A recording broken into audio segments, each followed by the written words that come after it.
We are. Good afternoon. Welcome to West Basin Municipal Water District regular board meeting for January 26, 2026. It is now 1:02. I'm calling this meeting to order. Mr. General Manager, would you please call the roll? Yes, Madam President. Director Tommy Favai. Here. Director Desi Alvarez. Here. Director Scott Houston. Here. Director Don Deere. Here. President Gloria Gray. Here. Thank you very We have a much. quorum. Thank you very much. We will now have the Pledge of Allegiance. Could I please ask Director Favai if you could lead us in the Pledge of Allegiance, please?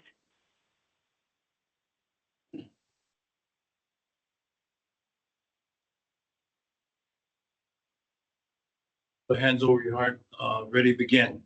I pledge allegiance to the flag To the of the flag United of the States of United America, States of to the America, republic which stands for which one stands nation, one under nation, God, under God, indivisible, with liberty and justice for all. liberty and justice. How's that, bro? Thank, thank, thank you very much, Director Savai. In Minnesota. Thank you. All right, thank you very much for the pledge. Item 4, public comment. Mr. General Manager, do we have anyone from the public who wish to speak? Madam President, we have not received any requests prior to this meeting asking to make public comment, though this meeting is being held both in person and virtually. If there's any member of the public that would like to speak, please indicate so by raising your virtual hand.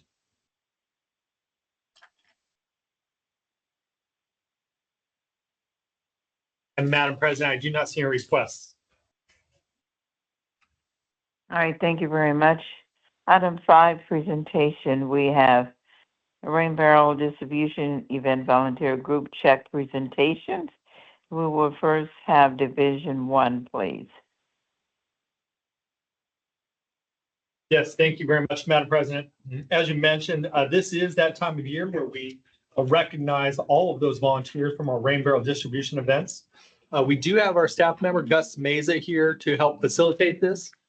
So Gus, if you want to jump up to the podium and just help us out, but we will begin with Division 1, which is our own Director, Tommy Favai.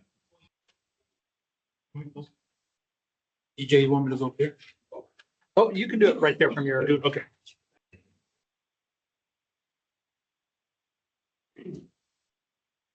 All right, good afternoon, everyone. My name is Tommy Favai. I represent Division 1 for the West Basin Board of Directors. That includes City of Carson, Palos Verdes Estates, Rancho Palos Verdes, Rolling Hills Estates, and LA unincorporated areas of Rancho Dominguez. Today, I'm honored to present a check to the Focia Park Volunteer Association for their partnership in one of our agency's long-standing water conservation programs. Every year during the fall season, West Basin partners with local cities and nonprofit organizations to distribute free rain barrels to residents throughout our district service area. In September last year, we worked closely with this volunteer group to distribute over 225 free rain barrels to the local community. Janie and her volunteers, thank you very much for assisting with the loading of the rain barrels into vehicles, especially managing traffic and so forth. It becomes a big operation when you do that to make sure that everybody's safe, and loading up these rain barrels is key. Their volunteers was very professional and truly a pleasure to work with. In appreciation of their support and partnership, West Basin will present Focia Park Volunteer Association with a check for $2,250. At this time, can you please come up? And we'll take a photo and present the check.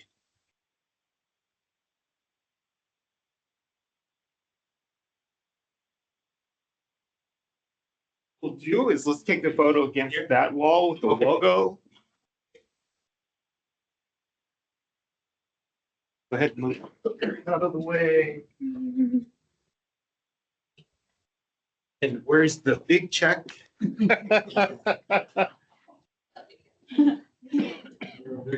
Great. Oh, what a blessing. Somewhere. Do you want to hold it on this side? Do you want? Come over here. Great. Does that On the look count of, okay? yeah, it looks great. Thank you. On the count of three, 1, 2, and 3. 1, 2, 3. We'll do this way. 1, 2, and 3. Great. Yeah. Thank you. Yes, so can all the directors join? That'd be great. Oh, okay. I'll go ahead and push you here, dear. I'm ready. You know, some of my volunteers couldn't make it today. They would have loved to be here. Here. Yes, perfect. Sorry. I didn't realize we were doing 2. Okay. And 1, 2, and 3. And 1, 2, 3.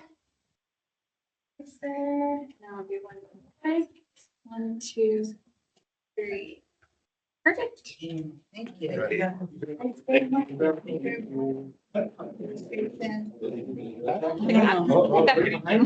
Oh, okay. Ready? I'm giving it to the president of the association. Thank you. Oh, what a blessing. Thanks for helping. Thank you. Oh, no, it was fun too.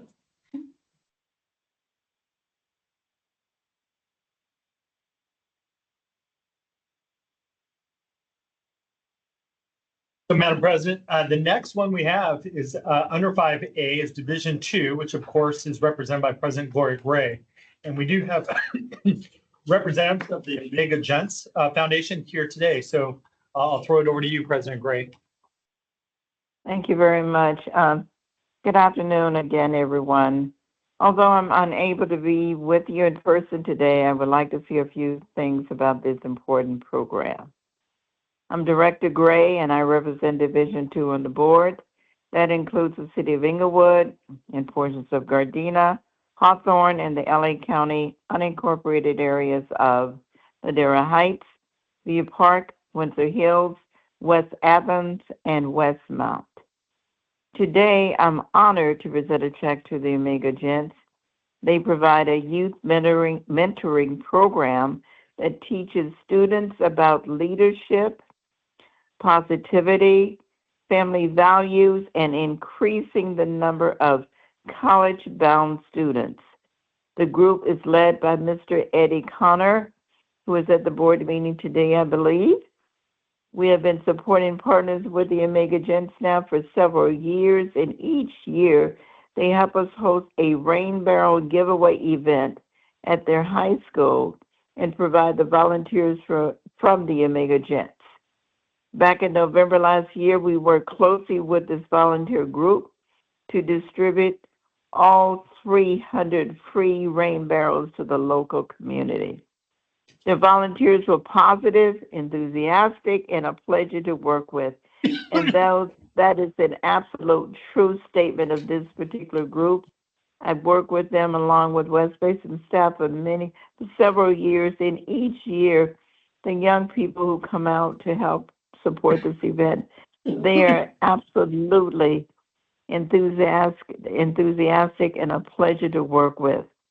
In appreciation of their support and partnership, West Basin is pleased to present the Omega Gents Foundation with a check for $3,000. Mr. General Manager, could we have Mr. Eddie Connor come up and take a photo with the board? And let us all give them a round of applause for their coming forward, please, and anyone there from the organization. So thank you for all the great work you do in the community. Thank you, Mr. Connor, and to all the young people that are part of your foundation. Continue to do the good work. Thank you.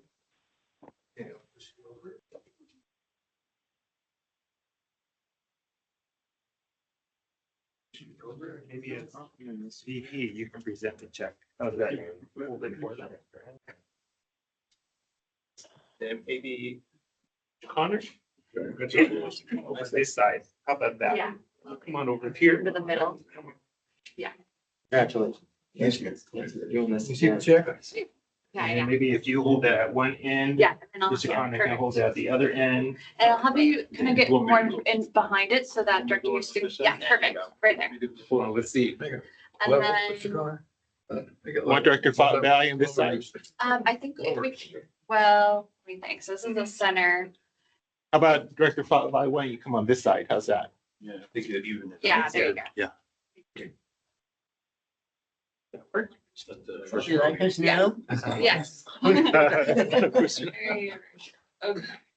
And ready? Sorry, Dr. Zeman, if you just, I just don't want you to be covered. Yeah, there you go. Thank you. All right, ready? 1, 2, and 3. 1, 2, 3. Okay. 1, 2, and 3. Great. Thank you. Thank you. Thank you, Councilwoman. Right. I'll take it.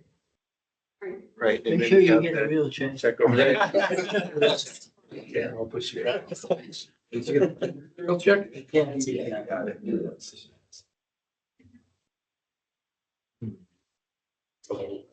Awesome.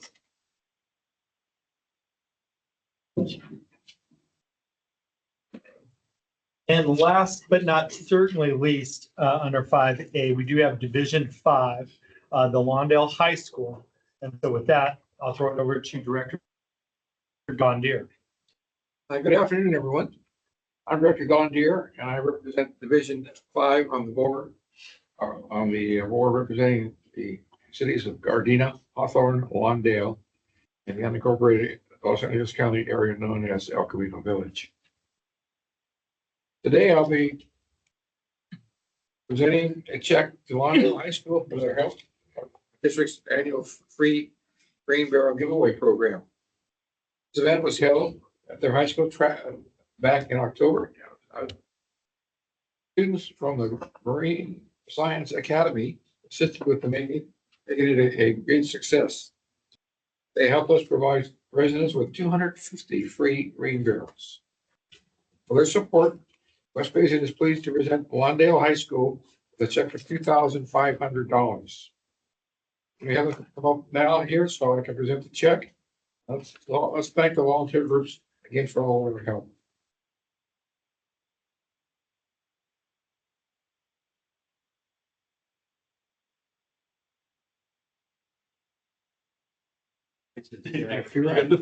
System down. You're among the students, right? Don't want to see that. Yeah. You hold it on one hand. Yeah, we'll just do the same. Thank you. Yeah. Teacher. Yes, I'm a teacher. I'm a coordinator at the Marine Science Academy. Everybody looks really good. On the count of 3, 1, 2, and 3. And then I'll do this way, 1, 2, and 3. Great. Yeah. Great.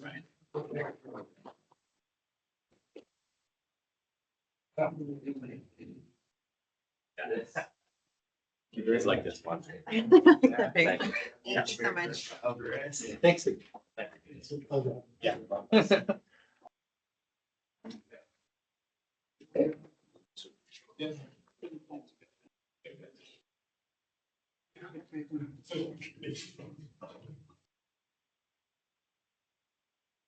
And Madam President, that concludes item 5A, but I did want to also note that just, I believe it was a week ago, we actually had the opportunity to celebrate a check presentation for Division 3 down in the city of Hermosa Beach. It was a great event, and I know that the photos were picked up by the local newspaper. So it's great to see that. So that concludes item 5A, President Gray. Thank you very much, and thank you for all the check presentations, all the nonprofit that continue to support our Rain Barrel program, and thank you to all the staff that does a great job in making sure that the program is successful every year. So thanks again. We will go to the next item, and that is Let's see, where are we? Is that consent calendar? Actually, President Gray, we're on item 5B. We have an additional presentation for today. Yes, thank you. From Jacobs Operations Update. So could you please present that item, please, Mr. General Manager? Yes, thank you, Madam President. And yes, we are very pleased to have Jacobs here for an operations update. As you know, earlier this year or mid-year last year, we actually entered into an agreement with Jacobs. This is the first update of their presentations before the Board of Directors. This will be a regular item as we hope to not only just keep the board informed as to the activities at our Edward C. Little and satellite facilities, but also just regular updates on the continued work and success of the partnership between West Basin and Jacobs. So for today, we do have Steve Carpenter, or Jacobs, Senior Director of Delivery Solutions. And there are slides that he'll be presenting, and that begins on packet page 6 within the board packet. Take it away, Steve. I just want to thank President Gray, Director ZJ, and West Basin team for giving me some time here to do a quick update of the first almost 5 months of operations here. Originally planned on having Mr. Rich Nagel here. He expresses his apologies, but he's at home not feeling well. So they keep joining us online. I'm sure we'll get him next. If you don't mind, switch to the next slide, please. So initially, one of our primary goals was to onboard as many of the existing staff members as possible. We've been successful in our recruiting. We brought on 49 of the existing employees during the transition. Transition went really well. Onboarding was very smooth, and they've all jumped in and fit with our culture well. As part of that, we've also brought on 4 intern positions to help out. As with any transition, there's a little bit of growing pains. We have had a slight bit of turnover, people seeking other opportunities. Anytime there's change, some people may not like the new change. So we have had a few vacancies, but we are currently recruiting for about 5 positions. And we'll have them filled again soon. Next slide, please. As part of the contract that we're working under here, we propose using our regional support resources as part of the delivery to augment the full-time on-site team. That has been a very successful deployment for us, especially in the maintenance area. The beauty of the regional support model is you pay for the resources when they're needed, but not so much full-time cost burden onto the project. During the transition, we had over 60 of our regional support people helping with the transition, helping getting things stood up, helping getting improvements put in place. So that was very helpful. One of the key areas, though, that we focused on, primarily because of the structure of the contract, is really focusing on maintenance. And you see here, we've had 2 to 6 full-time regional maintenance professionals on site since September 1. Next slide, please.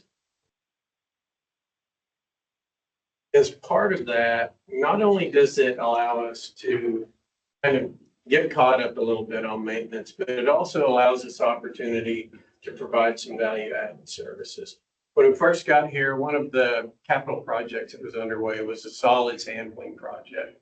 And we kind of ran into a situation where we didn't want to give up the presses quite as early as we originally planned, but we needed to make some modifications.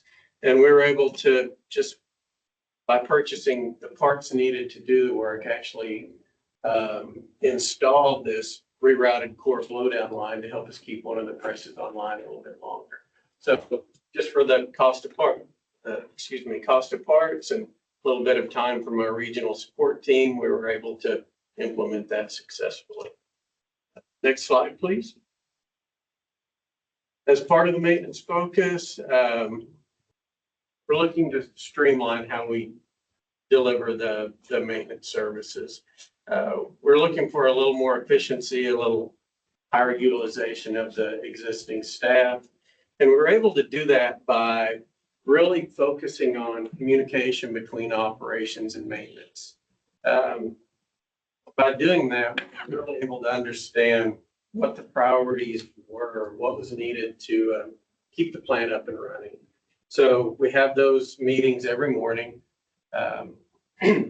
We have a fully planned out week through formalized planning and scheduling. We make sure the calendar's full and we have enough flexibility to adjust as emergencies come up. So with that, we've been able to really keep the maintenance team happy. We augment them with a little bit of the regional support, and they get a full day and they get lots of stuff done, and seems to be really helpful for the entire team.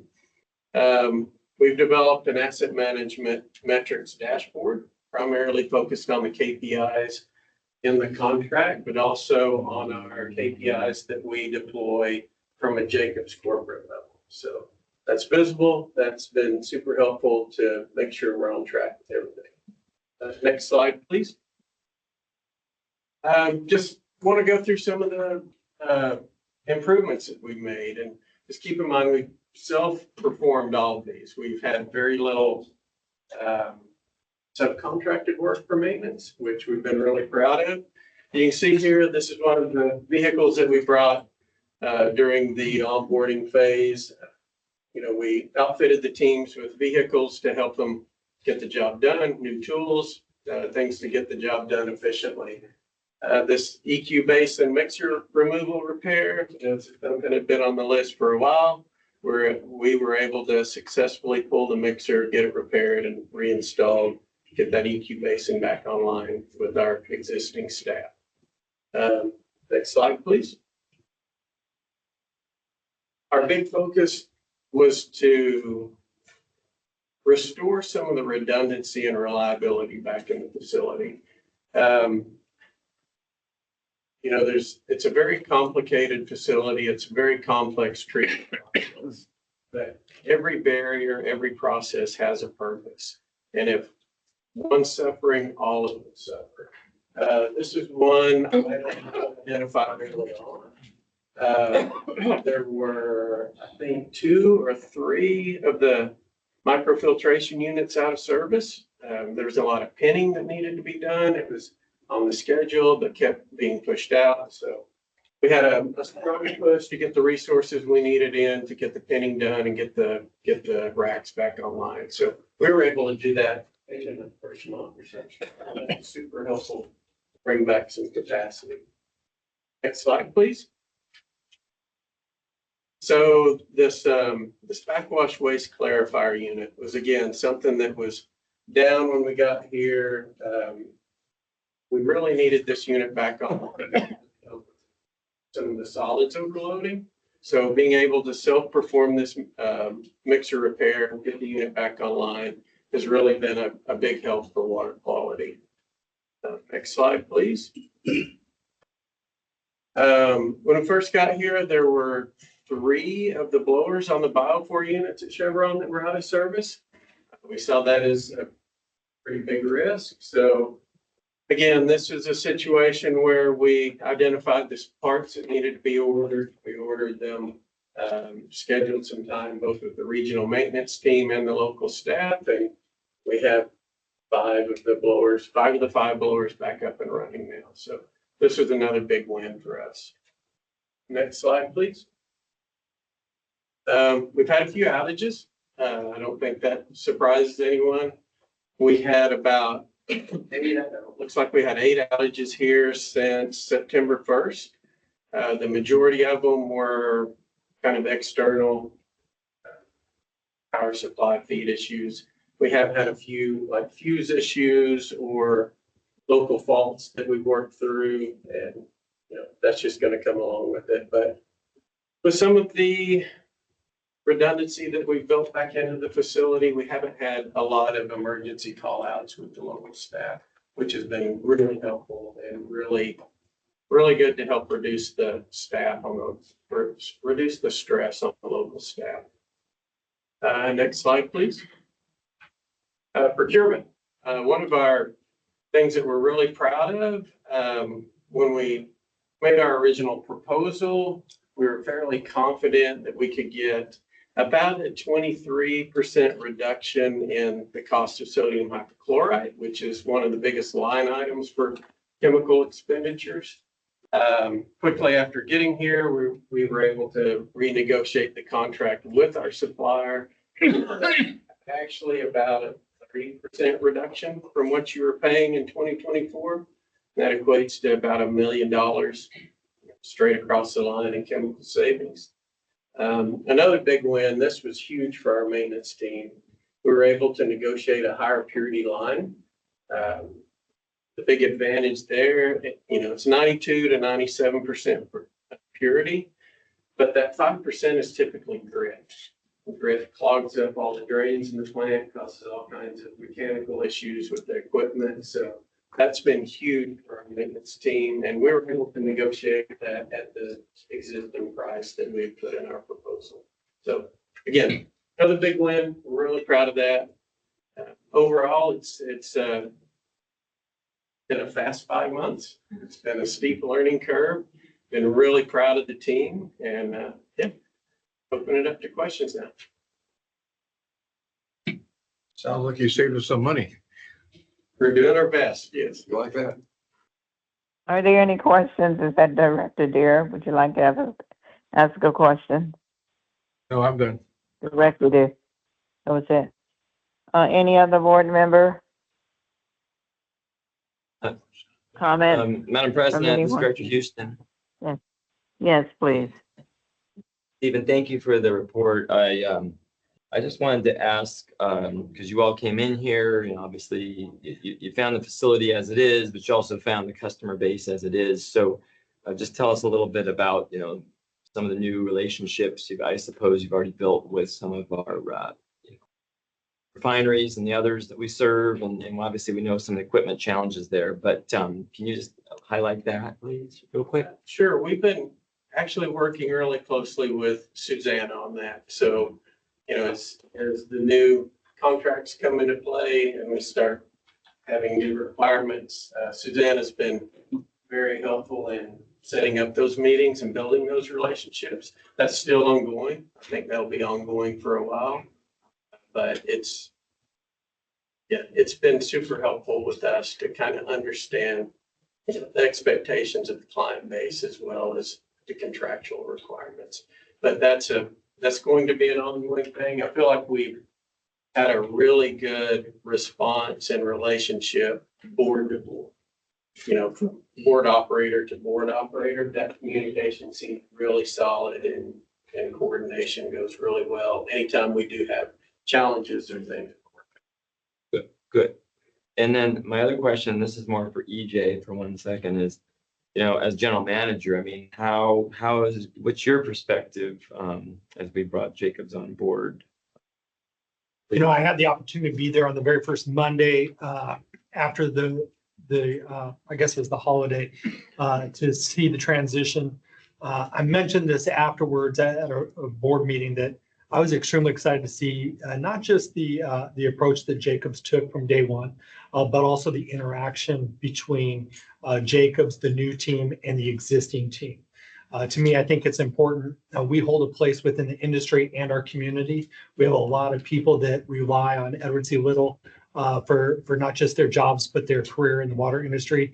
And the way it was handled and the opportunity to hear from the staff on the ground was great. A number of those people have been at that facility for years, but I love the approach that Jacobs took coming in and talking about culture, talking about working together, and talking about setting a path forward as far as the future goes.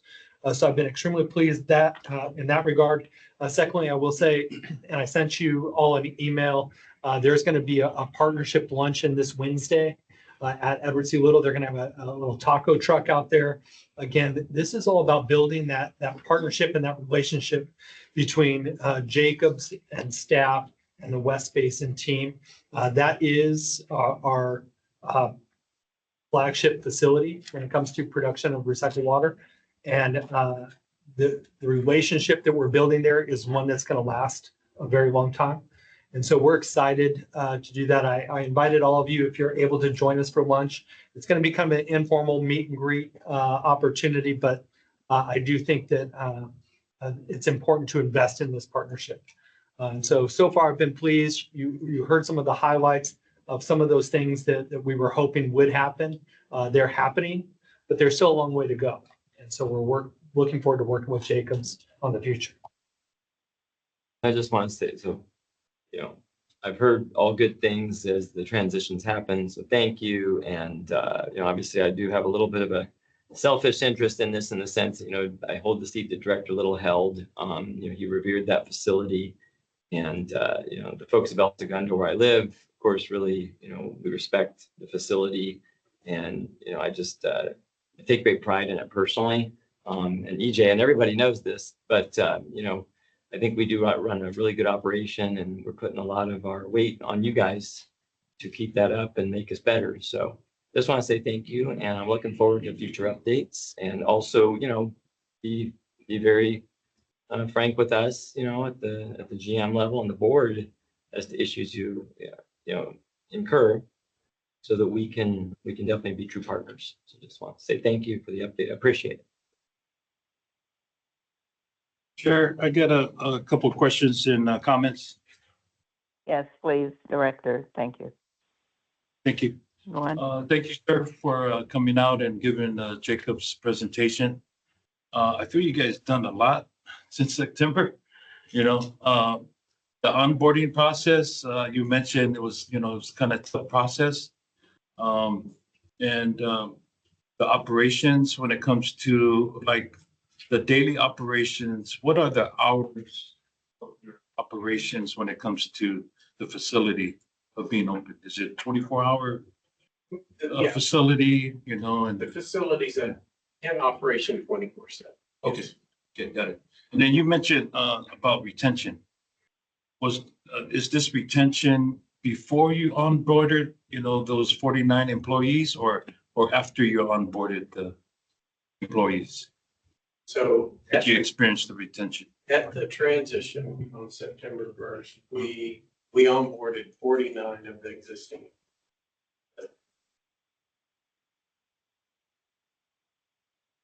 That's it, Director Chair. I didn't hear the, thank you, Director. What was the number again? You had, how many employees that you have on your team from the existing employees? So we onboarded 49. I believe we have 44, 45 of the original left. Or not left, but 44, 45 of the original remaining still on site. Yes. So how many were there when you came on board? Honestly, I don't remember what the previous contractor's number was. Yeah. Yeah. I'm sorry, EJ, do you know the number? EJ, do you know There were the six- number? There are 66 people on site. And so there were 44 that remain. Okay. Thank you for that information. Well, first, let me say thank you for, I believe, a very thorough, in-depth presentation you made. It's unbelievable that you've been there only 5 months and all the things you reported on today. And let me give my best regard to Mr. Nagel. Please give him my regards. I know you said he was ill. Again, I think you gave a very comprehensive report. It was very, very encouraging. I think the team has done a lot. I love the interaction that you have with your staff and in West Basin staff. Sorry I can't be there for the lunch. But I think when you're successful, you do invest in your employees. And when they're happy, I think they do a much better job. So I love the interaction. I love that you meet weekly. You have a plan. You have an asset management tool you're using to show some contrast. You're I mean, I'm looking at my notes, the improvements on the maintenance, the vehicles that you provided, the new tools. All those things are so important to staff, and I appreciate that. I love the fact the goals about redundancy and reliability. You understand that that is extremely important to the program. You went through a number of wins that you have, and you specifically laid out those areas that did address the redundancy and reliability. So thank you for doing that. I know you said, I believe in your contract, you indicated 23% of chemical improvement, and you identified $1 million, but what was that percentage out of that 23%? Do you remember that part? So the number that I reported on was particularly around sodium hypochlorite. So that's the biggest line item in the chemical budget. And we had a 30% reduction in the. Is that the $1 million that you alluded to? Yes, yes. Yeah, great. So I bring all those points out because I think in 5 months you've done a great job. I encourage you to continue on that trajectory, and I'm glad that you're there working with our staff. I'm pleased to hear the comments from a general manager. So thank you again for your report. If nothing else, then we will move on unless you have any other comments. That's good for me. Thank you. All right, thank you so much. Okay, board members, if no other comments, we'll go to item 6. Items too late to be agendized. Are there any, Mr. General Manager? Madam President, we do not have any items to be agendized. Right, then we will go to our consent calendar. Is there any item to be pulled from consent? President Gray, I would like to have a presentation on item 7A. 7A, okay, we will pull that item. Any other items to be pulled? If Madam not, Chair, is there a motion? I'm sorry. I move go that on. we adopt items 7B through H. Second that. Thank you very much. Thank you. There's a second. Is there any discussion on any item? Hearing none, can you please call the roll, Mr. General Manager?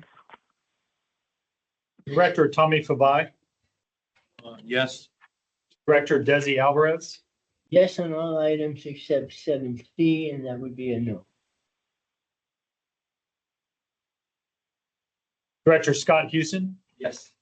Director Don Deere, Yes. President Gloria Gray. Yes. And you do have the That- notation from Director Deere for 7B. Thank you very much. We will now go to It's important to note 7A. that was 7C, Oh. correct? Your no vote was 7C. Okay. I just wanted to confirm. Oh, 7C. I'm sorry, 7C. It was Director Alvarez voted no again. Okay, on 7C. Okay, we have that understood. Okay, we will go to 7A. Is there a motion to, well, first let's have our presentation on 7A, please. Mr. General Yes, Manager.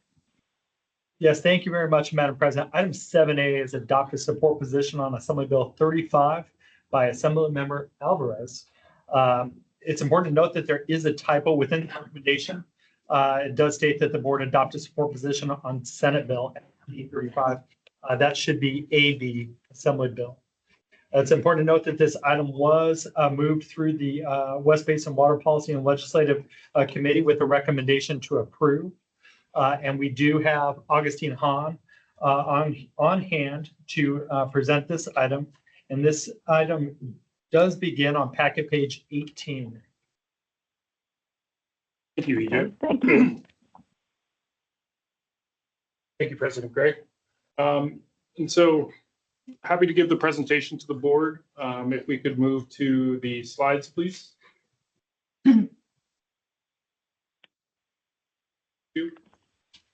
And so item 7A starts on page 18 of the packet, as EJ mentioned. And so moving on to the next slide.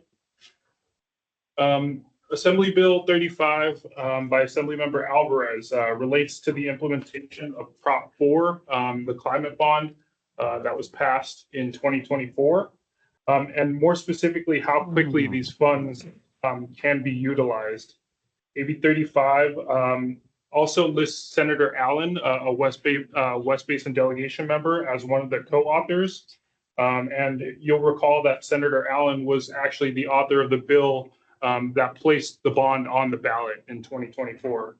The bill is sponsored by San Diego County Water Authority. It's supported by Aqua, Water Reuse, CMUA, and many others with no oppositions on file. Metropolitan Water District has not taken a position yet, but I believe that those discussions are ongoing on whether Metropolitan is going to weigh in or not.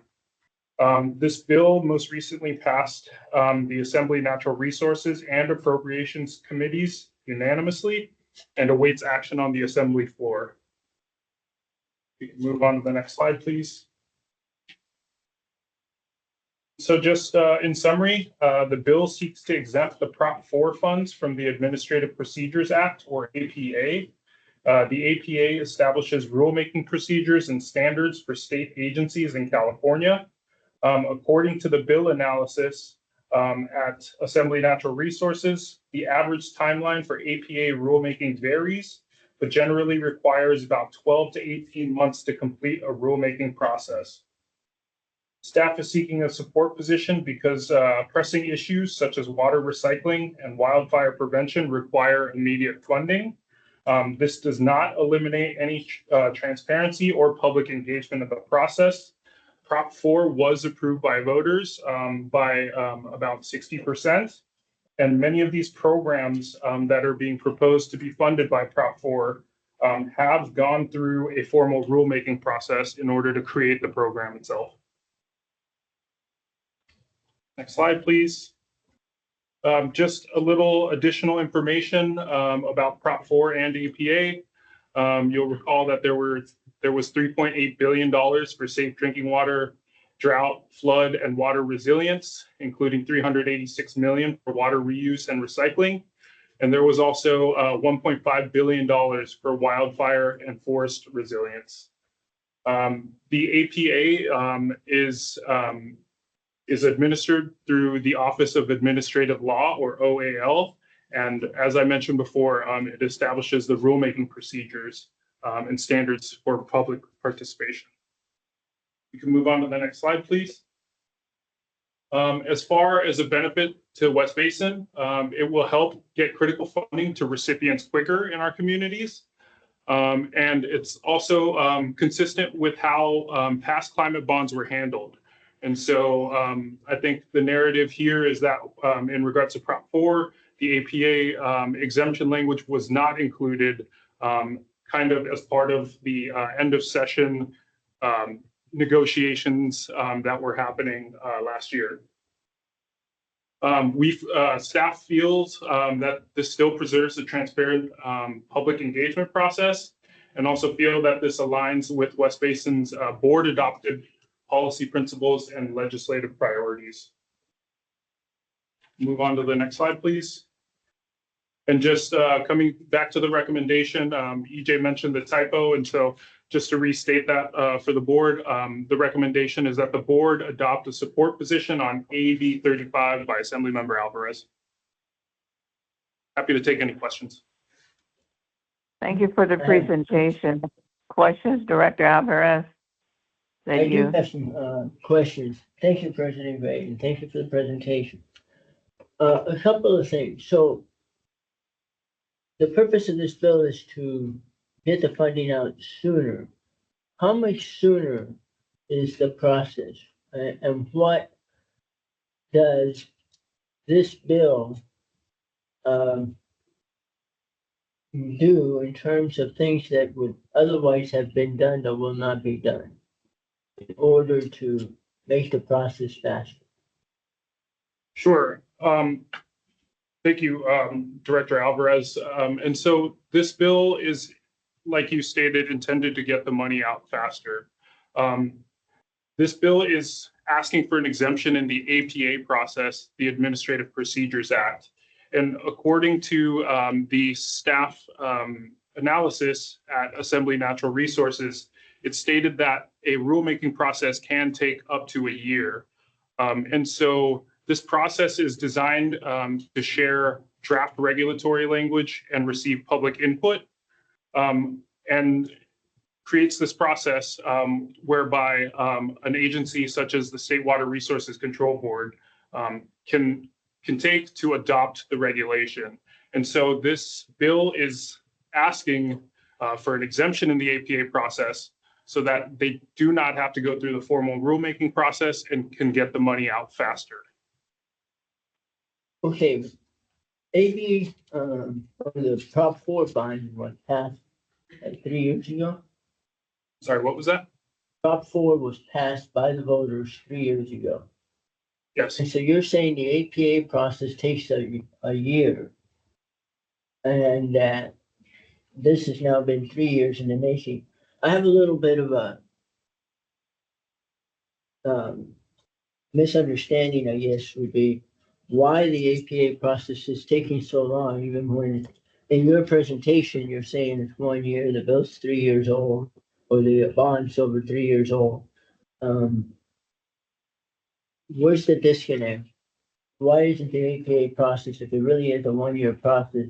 And are we still in the APA process? I believe you also said in your presentation that that's ongoing and that some of these things have already gone through the APA process. Sure. And, but really it wasn't 3 years ago, right? It was only 24, wasn't it? November, just 2 years. so, yeah, 2 years, I'm sorry. maybe what, even a year and a half? Something like that. Yeah, Yeah. Directors, if I may answer by just kind of laying out a timeline. Yeah, so Prop 4 was approved by the voters in November of 2024. And then during the budget process last year for the state of California for their budget for fiscal year 26, they included in their Prop 4 expenditure plan a certain amount of money to be expended for fiscal year 26. In that language, in that that legislative package, there was not included an APA exemption. And so that money was appropriated at that time during the budget process, but these agencies now have to go in and create a regulation in order to implement the funds. And so that process, as the staff report noted, can take up to a year. And so we are asking for an exemption so that those funds can move to those agencies faster. Okay, so that the funds can be distributed for the intended purposes, but with less regulatory review. Is that correct? Yes. So we're kind of shortcoming the regulatory review that, my concern is that the proposition was adopted by people of the state, and now that the legislature seems to be circumventing the will of the people by shorting the process and avoiding having to go through some of the regulatory steps that would keep everything a little bit more honest and transparent, if I can say it that way. Also, looking at the text that you was sent, or that's attached to the staff report, did I read that correctly? It seems like everything with CEQA was crossed out, so CEQA will not apply. Director, I believe that was part of the amendments that they made to that bill. And so the original bill that was introduced in the first year of the legislative cycle included some other language regarding CEQA exemption.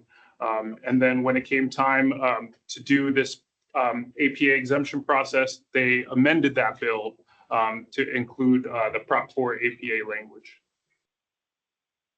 Okay, but it seemed, just seeing the strikeout, the CEQA is basically taken out. So these projects will get the funding, move forward without going through a CEQA process. Or No, they're, based on the markup of the bill that's attached to the report. I mean, you go to page 2 of the marked up bill.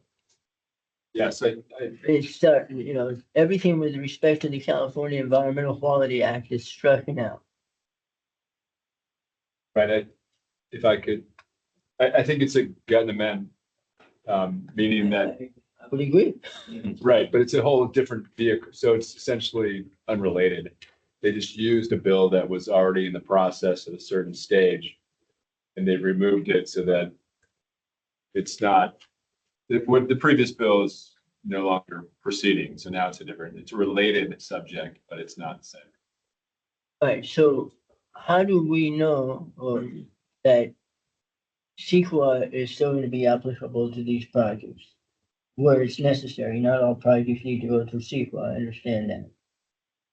Not that I'm a fan of CEQA, believe me. I would just say that CEQA is, there's no exemption in this law, so there's nothing that would preclude, I mean, CEQA will apply, absent an exemption. And if the bill were to be amended again to include some sort of CEQA exemption, we could always bring it back if it was amended in that process. But my conversations with folks in relation to this is just simply to expedite that process. And it's important to note that this is obviously not California's first rodeo when it comes to water bonds.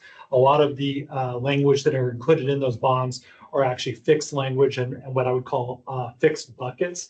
So perhaps this could set a precedent as far as future water bonds, because we're continuing to work within the same framework. And so constantly going through this process, when you have kind of the same language, could slow down the process. And I think that this approach right here is to simply expedite it because it was incorporated within the last budget. And so I think they're trying to get those funds and fill those holes. So in shorting the EPA process, will it make it easier for some agencies that are more agile to get funding than those agencies that may be less agile? I personally wouldn't anticipate that because you're going to have the same notification process as far as how those agencies dole out that money.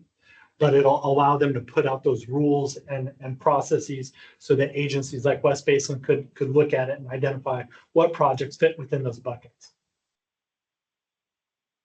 Yeah, if I could edit. So typically you submit, the OAL process is very long and laborious. So you submit your draft regulations and then you won't hear back for 3 or 4 months. And they'll come back and say, oh, we prefer you use this language or this language. And for some reason, even though it's part of the same state, no one seems to be able to tell them to move quicker and be a little less technical on some of the things, although I'm sure they have their reasons for it. But it is a process that can have some back and forth over a long period of time. But the guidelines would still be created by the entities that are passing out the different types of funds. You're just not going to have the Office of Administrative Law kind of stamp on them. Okay, so one concern was the CEQA, and you're saying that was just language from the bill that was basically gutted to create this bill, but that this really doesn't affect CEQA. So I misread that, and just a quick reading. Second is the shorting of the process still seems a little bit concerning because there's a purpose to it, and the purpose is to allow more input, if you will, so that when the regulations come out, they really focus on making sure that the money spent as intended. So how are we assured that that's not going to be the case? We're really not, never going to be. You're right. There's a little more confidence in the entity, in the branches of the government that are be passing it out, because the purpose really is to make sure the regulations are accurately describing what is in the legislation and not going too far one way or another. So It gives a lot more discretion to bureaucrats. it does, although I think to EJ's point, there is a decent level of specificity in the bonds themselves for the criteria, but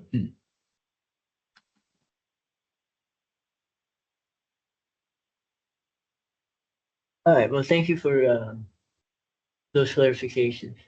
I don't have any other questions. I'm still concerned that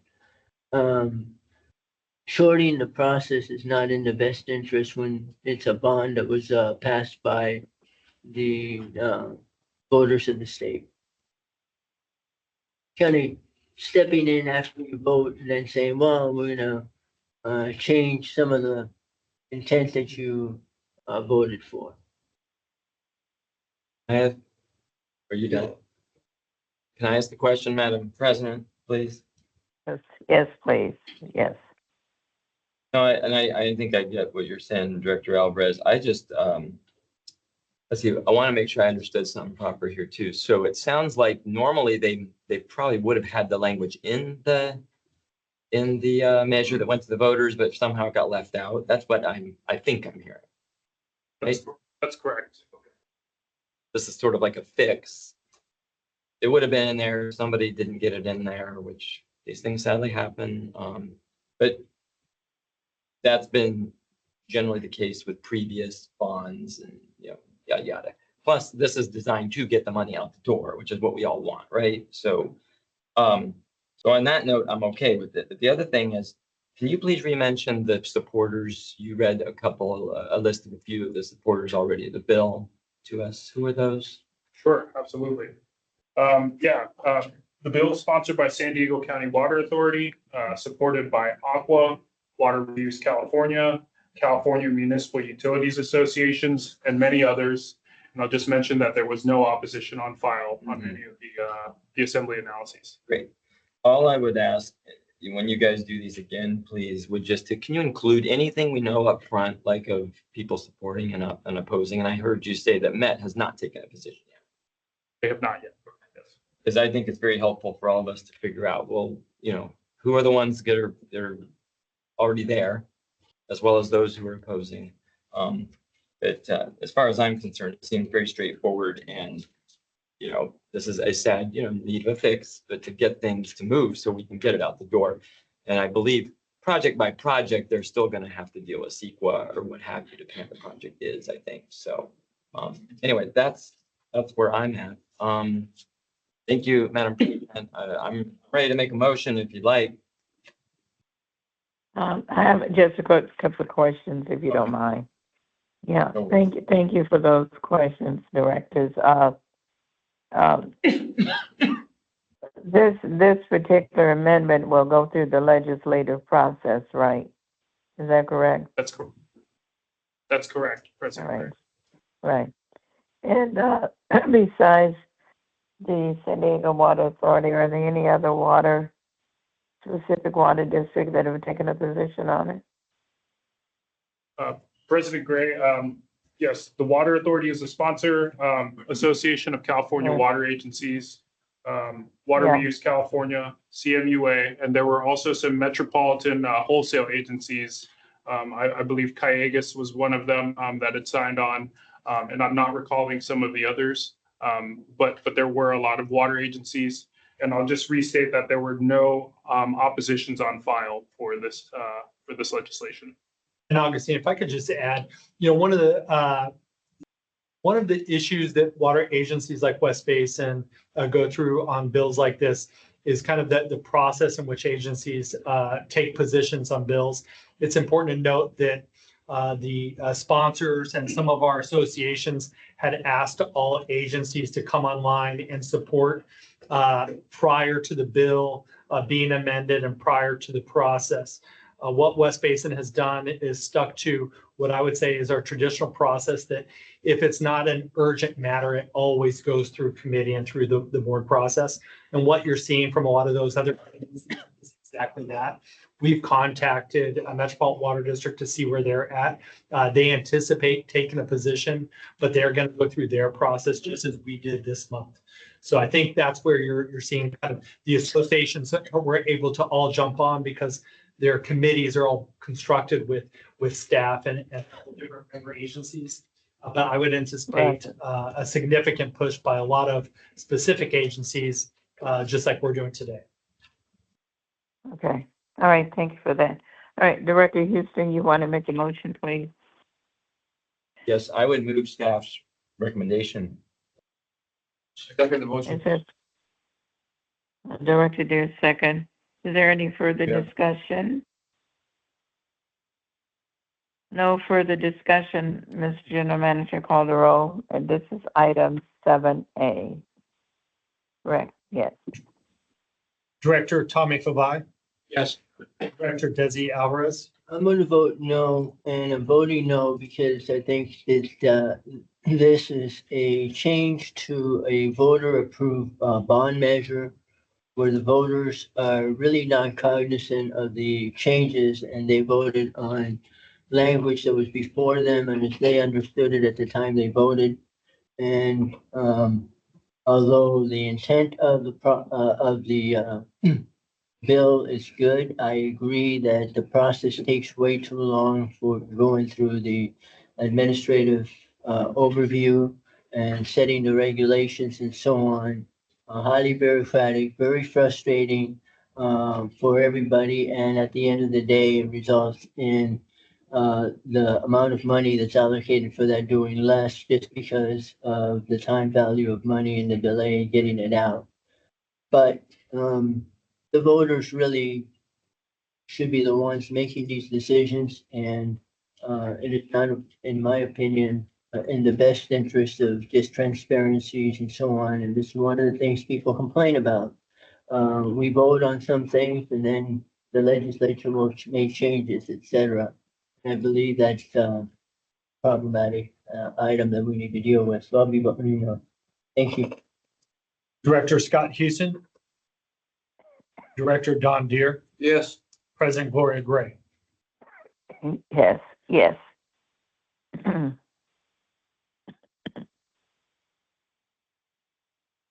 Hello? Yes, Madam President, that item moves. All right, thank you. one. We'll go to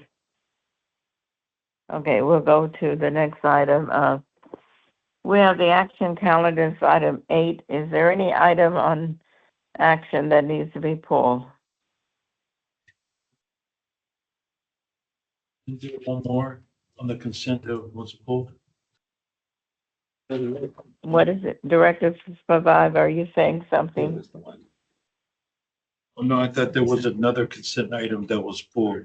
C, was it C? Oh, Just a no vote No, I'm recorded for Director Evans. I'm asking about the action calendar, 8.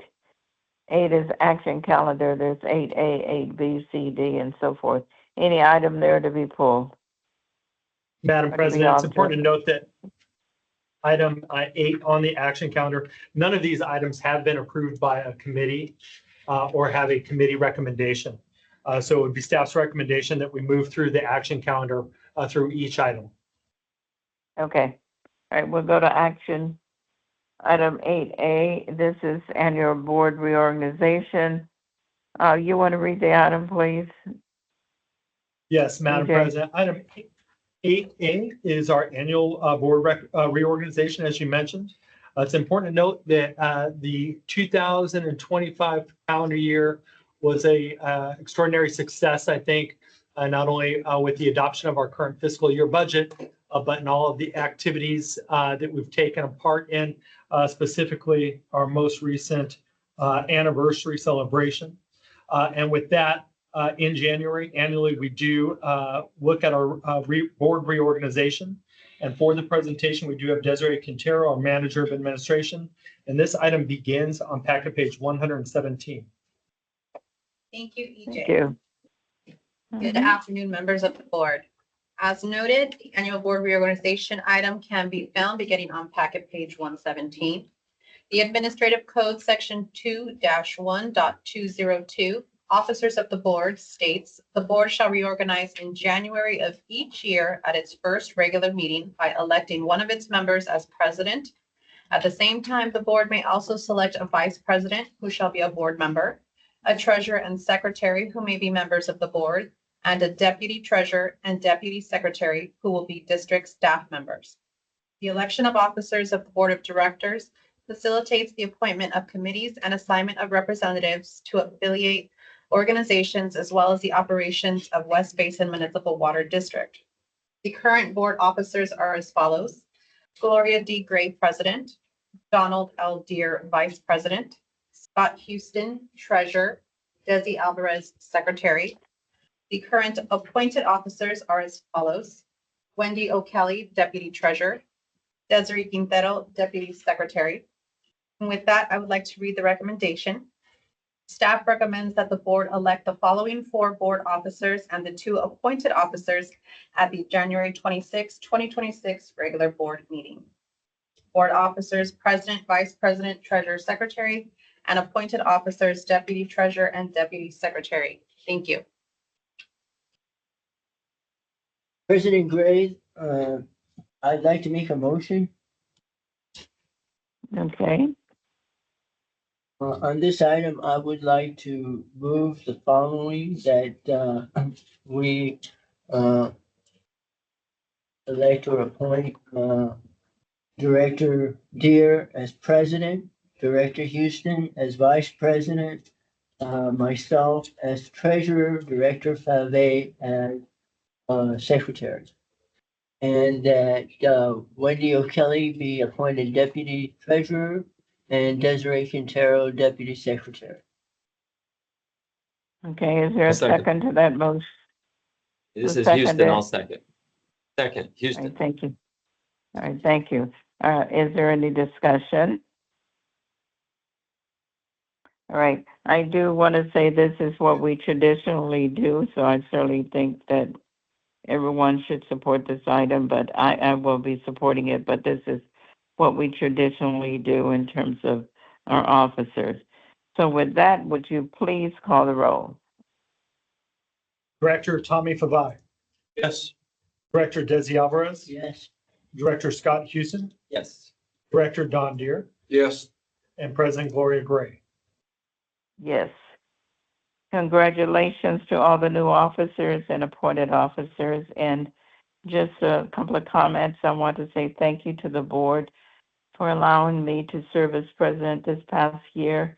It's always been an honor to serve on the board and certainly to serve as president. I've done that for a few times because I've been on the board for several years, but it's always a pleasure to work with staff and the commitment of staff and the board in making sure that we do acquire our mission and move forward towards that. So thank you again. It's been an honor to serve as president. So with that, Director Deere, you have not the floor, you have the mantle or whatever you want to call it. You're the president. So take over. Together. So Thank you. I'm still on the phone, but it's your thing now, okay? So congratulations to everybody. Thanks for a great Thank job, you, Director staff. Gray. Thank you I think so a much. contentious year, Thank and you. Director Gray did a great job. Considering all the handicaps that we have this year. Appreciate it. Thank you again. Seeing there's no motion to give the president a pay raise, we'll go on to another item. I'm not asking for a pay raise. I just wanted to get through it. Okay, thank you. Okay, I'll continue on the agenda. Mr. President, Yes. can I make a comment if it's okay? Pardon me. Before we move on, I just want to say thank you, President Gray. I want to call you Chair Gray, President Gray, for your leadership this past year. We do truly appreciate it. So just wanted to express that. Thank you very much. Thank you, Director Like to- Houston. Appreciate it. I'd like to say a few words to Director Gray. Thank you for, me starting off as a board member in February. I've learned a lot from you and how you run your meetings and how you run the meetings and so forth. And I really appreciate all the good work that you have done since we've known each other. Thank you. Thank you. Thank you, Director. All right, Director Alvarez, I expect to hear from you too. Well, I was just gonna say something and then you cut me off. I know No. you were. I just had to say that to tease you. I know you were. No, we very much do appreciate all of the service that you have provided this year. And I do appreciate all of the guidance and talks that we've had. I think that it has made for a much better overall process at the district. And you have served us very well. And I do really, really do thank you. Thank you. Right. And Well- just let me say, I'm sorry, Director Deere. Go ahead, go ahead. I was going to say, I've served on several boards and with other people, and there are committed board members, but truly I find all of you committed to work with. I mean, I really do believe that. And so just thank you for your commitment and for staff. We have a great staff in GM. So we just have a good team. So thank you guys. Thank you. Good comment, thank you. We'll go on now to agenda item 8B. Yes, President Deere, it's my understanding that Director Fabai, who's made this request, has asked to pull this item and put it back through the committee process in February. Staff is prepared to do that with some additional research. And so I don't know if Director Fabai has any comments. That's the request. Yeah, I just wanted to make it official that I'll withdraw the item from the board agenda. And just what you stated there, EJ, that I could come back any process for next month. I, as the board chairman, would have to say that the board has to agree to this change. If there's no objection from the board, we will make the change as requested. Thank you, Board Chair. All right, item C, Legislator of the Year Award. Yes, Mr. President. Item 8C was brought through the Water Policy and Legislative Committee earlier this month. At that time, the committee and board members did provide some great feedback as far as the selection of our 2025 Legislator of the Year. So on hand is Matt Bay, our Manager of Water Policy and Resources Development, for this presentation. And this item does begin on packet page 125. Thank you, EJ, and good afternoon, President Deere and board members. There was also some staff notes and a handout that was provided to each of the directors before today's meeting. Just to give a brief recap about this item, this is the Legislator of the Year Award. West Basin has been providing to some of our legislators, state and federal, for a number of years now. Coming out of the Water Policy Committee, we did have a few on the state side that are shown on that handout. I'll just highlight those quickly here. The three are Governor Gavin Newsom, Senator Laura Richardson, and Assemblymember Tina McKinnon. Senator Richardson and Assemblymember McKinnon are members of our delegation. Those three individuals really provided some leadership over the summer and fall at a time when Metropolitan and others in the state were kind of working on some of the streamlining activities and efforts with regards to the Delta Conveyance Project. Assemblymember McKinnon really kind of led our delegation, putting together a support letter to get support from the rest of our delegation and others throughout the state. And Senator Richardson also came on during that time and really showed some strong support for that as well. And so for those reasons, I think staff appreciates the recommendations or at least the individuals noted here on the state of those three, and would be happy to take more discussion and input from the board on those. But that would be the state side. And then over on the federal side, there was a couple that staff brought to the committee meeting, and those were Senator Alex Padilla and Representative Scott Peters, who represents the San Diego area. And they were highlighted for their efforts in a couple of areas. One is for PFAS liability. They've done a lot of work and been supporters of taking away some of that liability from passive receivers of PFAS, such as West Basin and a lot of our other, water partners. And then also in the areas of wildfire, the Fixed Our Forests Acts, both were very active and vocal in that as well. In addition, there was some conversation during the policy committee to kind of look and see if there's others of our delegation that we might want to consider. So a few others were noted here for your consideration and further discussion. First is Representative Ted Liu, who represents a big part of our service area. And to kind of paint this a little bit for you, we do have our DC trip that's coming up in either April or May. We're still trying to figure out those dates. However, staff's intent is to bring forth a funding request from our delegation this year for the DCS project.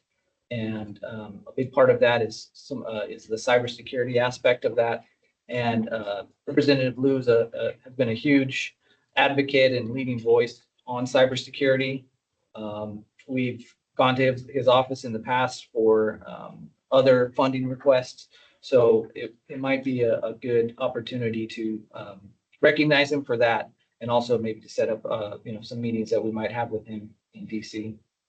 The second is Representative Maxine Waters. And I think she's been a longtime supporter of West Basin, as we all know.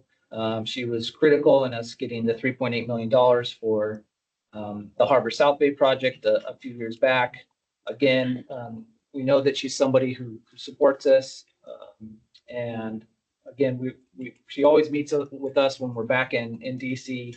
And so again, she's been with all the things that are going on in DC right now, she's been consistent for us. And if there's appropriations that are needed or specific projects that are needed, we know that she's there for us. And so again, she could be a good person to recognize by the board. And then finally, there was a third person that Director Houston did mention to staff. And so we put that on the notes here, and that's Representative Sydney Comlonger-Dove. There is some write-up on the second page of our notes that speaks to her. But with that, those are the kind of the final list that staff wanted to present to the board today. But now I'd like to turn it over to President Deere and the rest of the board to discuss and finalize and select this year's Legislator of the Year award winners. All right, is there a motion at this time? Or you want to discuss? President Go Deere, ahead. President Deere, can I ask Gray? a few questions? Thank Ahead, you. sir. I did not hear clearly who staff was recommending. So on the state level, who are you recommending? So Director Gray, we put forth the two members that we mentioned, that we discussed in the policy committee, which was Senator Laura Richardson and Assembly Member Tina McKinner. And then we also added Governor Gavin Newsom based on the feedback that we received out of the Water Policy Committee. Okay, so Newsom. And then on the congressional side, Fed side, who are the ones? Yeah, so coming out of committee, there was Senator Alex Padilla and Representative Scott Peters. And then the three that have been added for additional consideration since then are Representative Ted Liu, Representative Maxine Waters, and Representative Sydney Comlonger-Dove. Yeah, for discussion, I'll make a motion for discussion. I certainly support your state recommendations. On your congressional ones, I do believe you should consider Maxine Waters. You've already explained how she's been supportive each time we go there, and funding is critical. I know she's leadership on some funding committee, so I think that's important. Certainly the cybersecurity, if we're going to be looking at funding for that next year. I mean, this is being proactive, but Congressman Liu has been supportive in the past, so I would recommend those two be added. Sydney, congressional, she's very strong. She's always strong on key issues, but I'd like to hear kind of more about what she's done specifically for West Basin.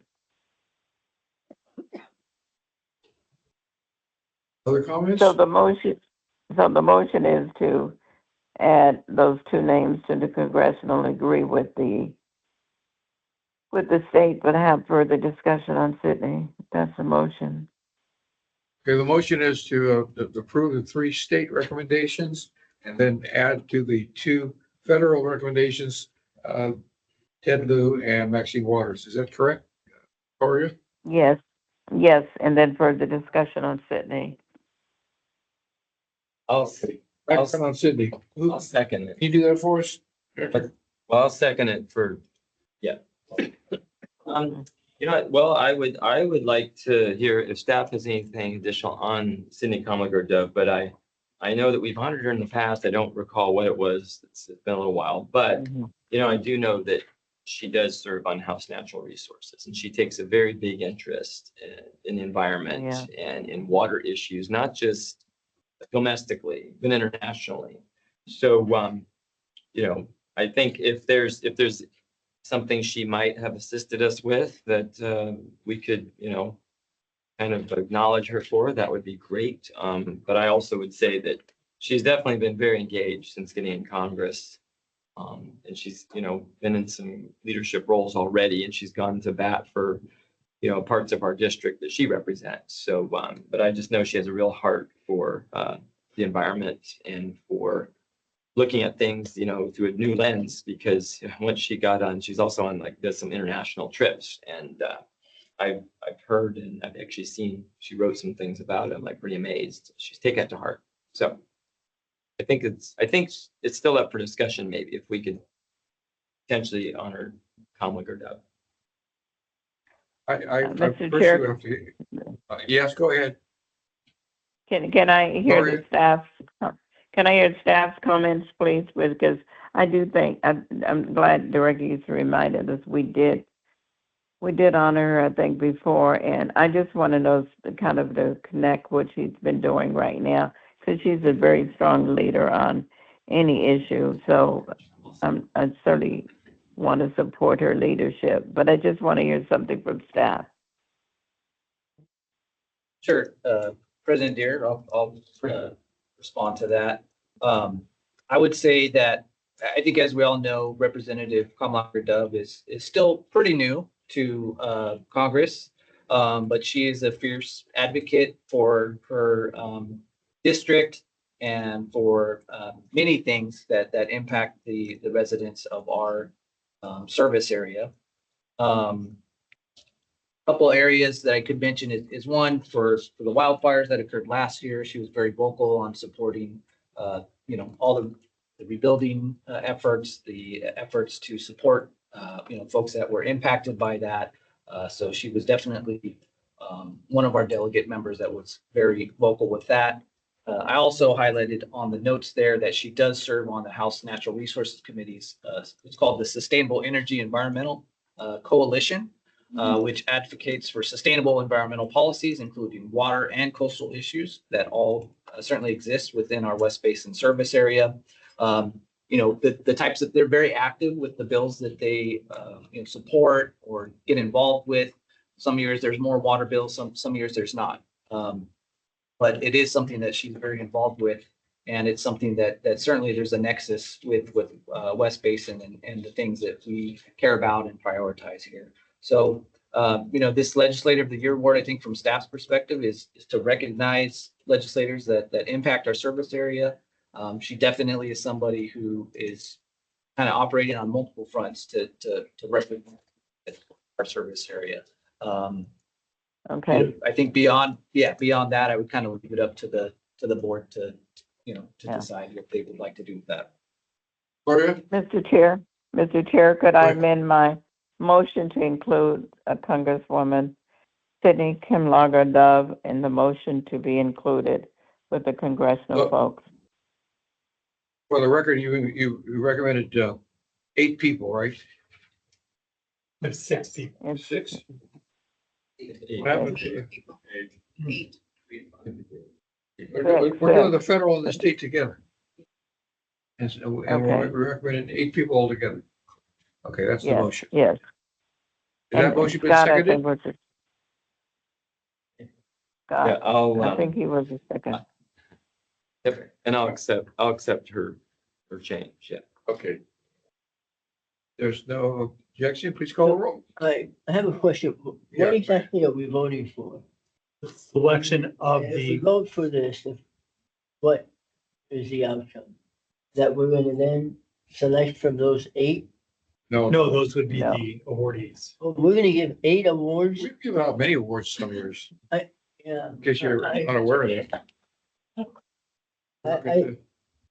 I think, I'm just gonna make a comment on that.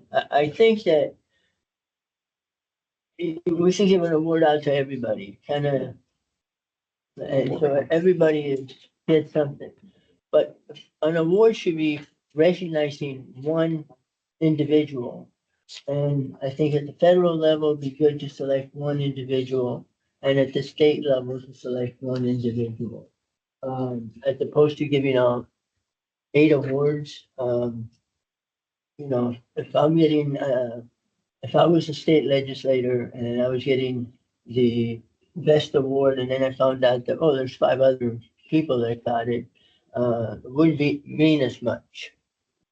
So I think that it belittles the award. That, and I would prefer that we go through the list. We have 8 candidates, if you will, and select one at the federal level and one at the state level, to make the award. So I'm gonna make a substitute motion. I don't know, not a substitute. I'd like to make, to have, the maker of the motion consider an amendment that we award to this, at the state level, Assembly Member Tina McKinnon, and at the federal level, Representative Maxine Waters.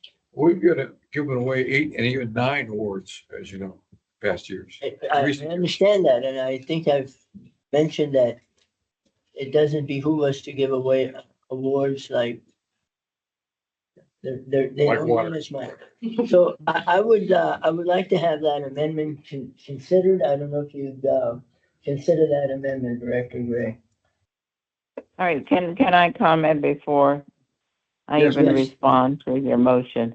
All due respect, Director Alvarez, I understand what you're saying, but we're not giving out the best legislator in the district. I think there's so many congressional folks and state folks that have been very helpful to West Basin. As you know, we have a large service area, and I think this award just says, thank you this particular year for what you have done. And we're being a little proactive by saying we're going to come to you before the next award, and we assume that you will be supportive of what we're going to propose to you. So I don't think it's a best award. I've been in those meetings where we presented awards to these legislators, congressional and state, and they are just very, very happy. Even on the U.S. Senate side, I remember we presented to Senator, I'm blanking her name, who passed away. I mean, she was always so supportive of us. And she wasn't concerned about Dianne Feinstein. Thank you, Scott. She wasn't concerned about who else received it. They were just happy to see, which is acknowledging that thank you for what you have done. And there's been more than one, but I understand your point of view, but it's not the best legislator this year that helped us. It's like it was a lot of them did, and we have to get support from more than one legislator in terms of what we're doing. So I think from that perspective, that's why I'm good with recognizing a number of people, because it's not you're the best. This year is like, thank you to all of you for what you've done. So I just wanted to kind of give you my perspective on it. Thank you. Any other comments? Please call the roll. What's the motion say? Motion is to approve the following list of legislators within the legislator of the year. Governor Gavin Newsom, Senator Laura Richardson, Assemblymember Tina McKinnon, Senator Alex Padilla, Representative Scott Peters, Representative Ted Lieu, Representative Sidney Comlager Dove, and Representative Maxine Waters. Let's call the roll. Director Tommy Favai, Yes. Director Desi Alvarez, No. Director Scott Houston, Yes. Director Gloria Gray, Yes. and President Don Deere. Yes. And the motion passes. Okay, we're on the next item on the agenda, which is item number Let's do this. D. C or D? D. 8D. Okay. Yes, President Deere, item 8D is adopt a resolution number 01261229 and resolution number 01261230 in relation to financial policies. This item was moved through the Finance and Administrative Committee with a recommendation to approve. For this presentation, we have Wendy O'Kelly, our Chief Financial Officer, and this item begins on packet page 130. Mr. President, Yes. can I just make a motion to move to support this? Move the staff's recommendation. I mean, we can discuss after, but can I make a motion? please? Sure, Since it we'll went through accept the committee? motion to support. Is there a second? Second by Director Faval. I second. It's already been seconded, Gloria. Thanks. I think on that, do we really need a presentation? Most of this is administrative changes. And I did read through the red line. I don't have any real comments. You don't want to hear any presentations. Does anyone want to hear a presentation on this? Sorry. That was my I goal. think she takes off minutes. Minimize the presentation. Okay, then we have no presentation. We had a motion and a second, right, to approve? And please call the roll. Director Tommy Favai, Yes. Director Desi Alvarez, Yes. Director Scott Houston, Yes. Director Gloria Gray, Yes. and President Don Deere. Yes, and item 8F passes. Item 9. Information given. D passes. I skipped one? Ian, Ian now. Oh, well, running. What's this meeting? Let's shave. Okay, item E, 8E. yes, President Deere, item 8E is included on the action calendar for today for the board's consideration. However, it is worth noting that this item has been agendized under closed session at the advice of council for staff and council to provide the board with an update on this item prior to action. What page are you on? Item E.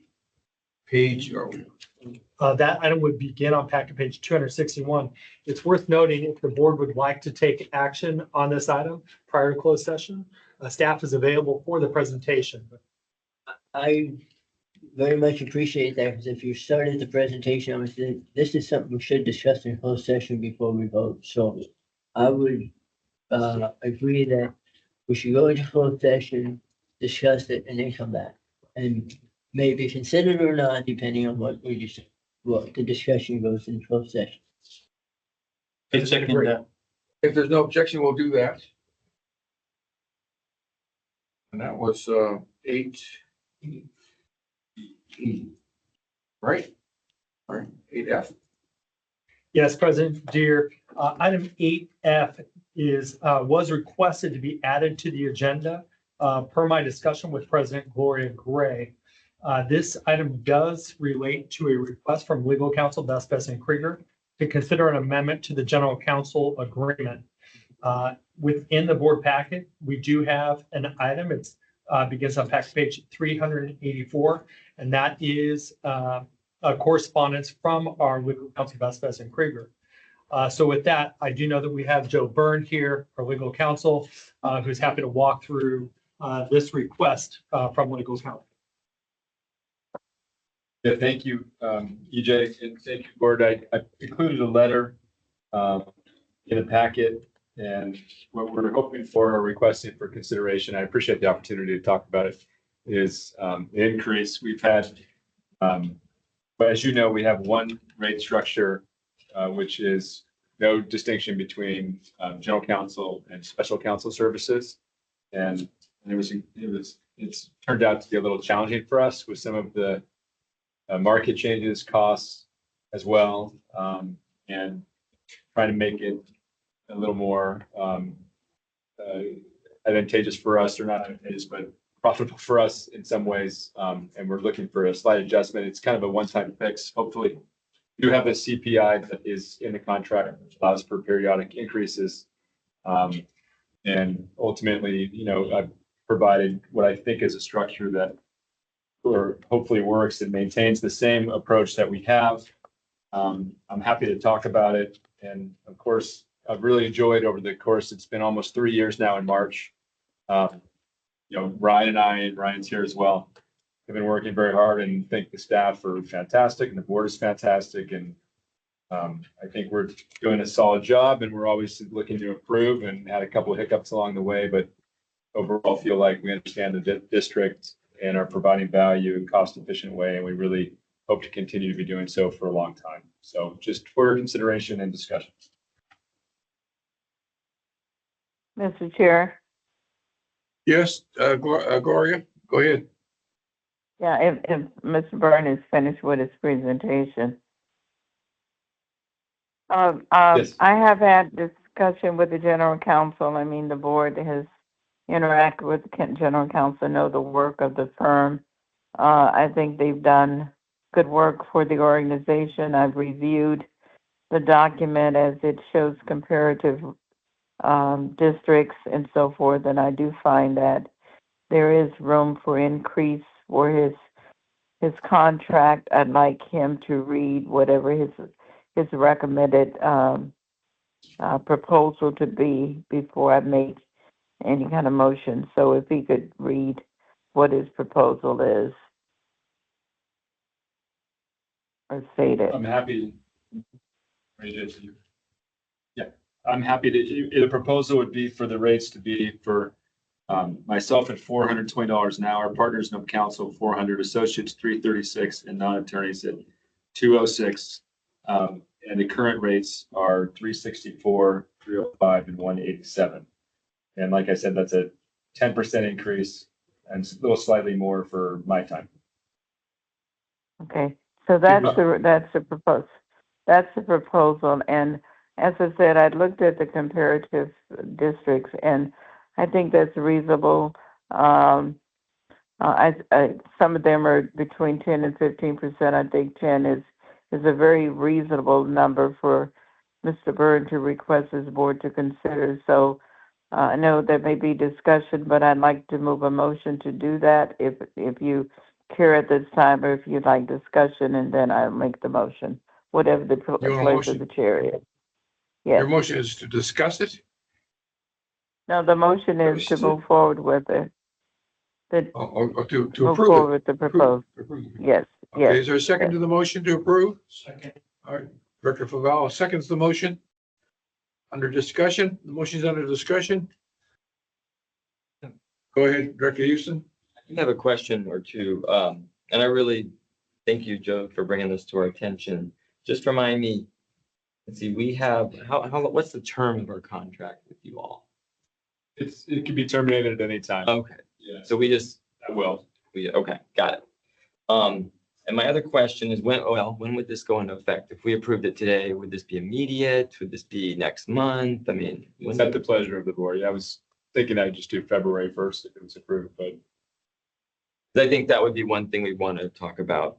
The other thing too is, we're going into our budget cycle now for next fiscal year. And I don't know, if this is going to heavily impact the rest of the fiscal year or not.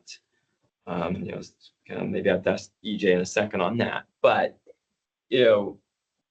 I understand, look, costs have gone up across the board. Totally get it. I did see the numbers you gave us, in relation to other agencies, and this is still, less than what I see other agencies get billed. So I still think we're getting a really good, I hate to say it that way, but you know what I mean, a really good price for your services, if you will. And I think you guys have done an excellent job. So I'm very open to support it, but I just wanted those details as to when this would take effect, especially because, yes, it has to come before the board in the open session, and, it's right. We don't get to talk about it for a while and, and give them another month or two. So I would like to see if we can figure out some of those details as we consider approving it.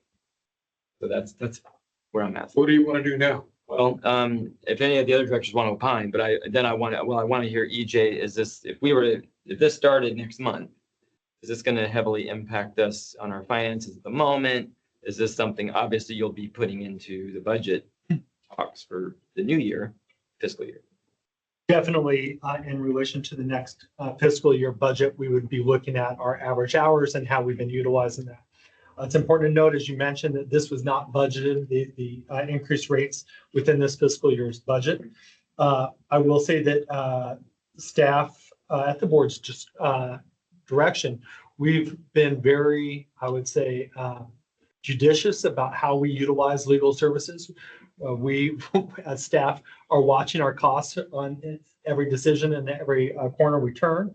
And so I think we've done an excellent job of controlling our legal costs, especially as we work through numerous issues. Wendy, I don't know if you could pull up or quickly access kind of where we are within the fiscal year budget and our legal expenses and where we are to budget. But I would say that we would be able to handle it throughout the fiscal year. But we would definitely plan for it in the next fiscal year because we did not have these rates when we adopted our budget. Yeah, so I did pull up the budget and our actuals, and we are within the room of providing being able to absorb the 10% for this fiscal year with the line item and then also within the department, the administrative departments. So Wendy, are you saying that the line item right now is under budget? The projections that I have received for the end of the fiscal year they're right at budget. So they're not expected to exceed budget with the 10%. With the increase or with the current salary? With the 10%. Mm-hmm. So we're under budget. Yeah. Okay. Chair, can I Go say a ahead. few comments? Director Favell. Thank you. I just wanted to kind of echo Houston Director's comments when it comes to being open and transparent. Joe, thank you for always picking up my call when it's an important issue and responding back at a really good time. So I want to say just knowing you and your firm since I started in February. I think your firm is the right firm for West Basin and your services that you provide. Thank you. Anyone else? Director, President Grant, President, dear, I just want to comment. I think those are all good questions about the budget, and I think I heard Wendy say we didn't even meet our budget as it relates to the money that was allocated for special counsel, for counsel. But I want to remind, when you look at those numbers for other agencies that they're paying for the same type of service, and Bessie Krieger's only asking for 10%. If we did not have that firm and we went out looking for other firms, I think we would be faced with a lot more money being asked. And so I just wanted to kind of have the board think about that if we're satisfied, and I think we are, and I'm certainly satisfied with their service, we're really getting a good deal with just going for a 10% increase. It could have been more because the going rate seems like it's much more than what this current firm is asking. So I just want to remind us that, we're satisfied and we're getting a good rate. And we need counsel. We do need counsel for the district. That if we're to go out and look for someone else, then we're faced with what's the going market is out there. And so I guess my question to Joe again, not him again, but if the board does approve this, I want to just make sure, and it sounds like the firm is very satisfied working as our general counsel. And we want to be fair. We want to be frugal with the public's money, but we want to be realistic about what we're paying for and the quality and what we're getting. So I just want to say those as we move forward. Thank you, President. Thank you. Scott? So yeah, I'll just say that, because I think there's a motion already on the floor, right? Motion and second, I heard it right? Okay, so no, I fully support it, and, thank you for letting me know, financially where we're at the moment. Obviously, this will help staff plan for the new fiscal year. And I will reiterate, I think, Joe and Ryan, you've done excellent work. BB&K has done really well by us. Obviously, Director Alvarez and I were the big part of, vetting you all and bringing you on board. And I think it's been a very good choice over the course of almost 3 years. Hard to believe. And I also know that, like we talked about, I mean, we want to be very fair about the marketplace. So we know these are tough conversations, especially since they have to be in a public setting. But all that said, I'm prepared to support this motion today. Thank you. Any other discussion? Let's call the roll on motion. Director Tommy Fabai, Yes. Director Desi Alvarez, Yes. Director Scott Houston, Yes. Director Gloria Gray, Yes. and President John Deere. Yes, and the motion passed unanimously. Thank you very much. Appreciate it. Nice. Where are we on our agenda? Let's see. President Deere, that brings us to item 9A. Okay, information calendar. Yes, President Jeter, we do have 2 items on our information calendar that staff is seeking feedback from, and then obviously to provide information to the board. Item 9A is an update on Senate Bill 707, a Brown Act revamp, and Senate Bill 827 related to local agency officials training. And this item is being brought to be in compliance with state law. And so for the presentation, we have Hazel Vasquez, our Deputy Board Secretary 2, and it begins on packet page 386. Hey, good afternoon, President Deere, members of the board. I will try to be brief. There's not too much to cover, but I want to make sure that I am covering everything necessary. So as EJ mentioned, I will be covering or providing a brief overview on SB 707, which we're referring to as the Brown Act revamp, and SB 827, which is the local agency officials training, both of which were signed into law by Governor Newsom in October 2025. So going into SB 707 for the Brown Act, as you are all aware, the Brown Act mandates that all meetings of the legislative body of a local agency, such as West Basin, must be open and public, preventing members from making decisions outside of an official meeting. SB 707 updates certain alternative teleconferencing provisions that were adopted after the pandemic. It adds remote participation options for public officials with disabilities, revises sections to reflect technological and accessibility advancements, and makes various other changes to the Brown Act.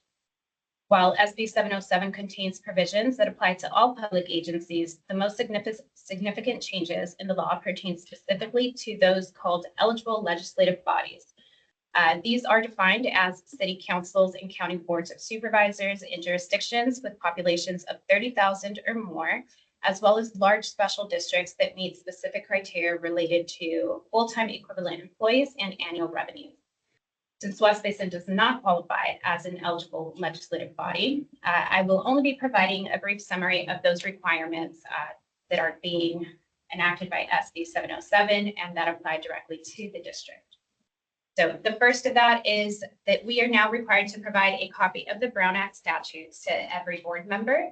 So if you look on your desk, you should have a printed bound copy of the new 2026 Brown Act statutes. BBK was very helpful in providing that with highlights to the sections where those changes occur. So at your leisure, feel free to read through that. This was added as a new requirement just to ensure that members of a legislative body are fully aware of the open meeting requirements outlined in the Brown Act. You may also see it as an attachment in the packet, and there's also a link within the staff report if you would like to see the full Brown Act statute digitally. The next update would be to social media restrictions. So in 2020, social media restrictions were introduced prohibiting board members from using social media platforms to deliberate or discuss official district business, and prohibiting officials from responding directly to any communication made, posted, or shared by another member of the board that relates to district business, including as a post, comment, or emoji. These new rules were initially set to end in 2026, but with SB 707 have now been made permanent. moving us along, the other area in which changes were made is to the teleconference options and procedures that are available for our meetings.